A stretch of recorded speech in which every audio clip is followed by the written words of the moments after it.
Hello guys, আসসালামু আলাইকুম। Welcome to our channel. Guys, আজকে আমি এবং তানজিনা তোমাদের সাথে এমন কিছু সেন্টেন্স শেয়ার করব যেগুলো আমরা বিভিন্ন পার্টি বা ইভেন্টে ইউজ করতে পারি।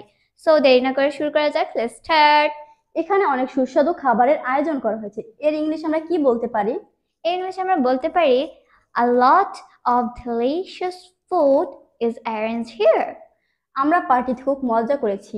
এর ইংলিশ তোমার কি জানা আছে? Of course, in English হবে we had lot of fun at the party. জায়গাটি খুব সুন্দরভাবে সাজানো হয়েছে। The place is very nicely decorated. সবাই অনেক আনন্দের সাথে নাচ গান করেছি।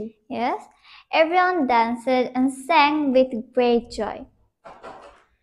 অনেকদিন পর সবার সাথে দেখা হয়ে ভালো লাগলো। Of course, meet everyone after a long time. তোমাদের সাথে দেখা হয়ে খুব ভালো লাগলো। Yes, it was nice to meet you. I think তোমরা এটা বুঝতে পেরেছো। আর যদি কোনো প্রয়োজন হয় অবশ্যই আমাদের চ্যানেলটিকে সাবস্ক্রাইব করো এবং শেয়ার করে দাও। Goodbye.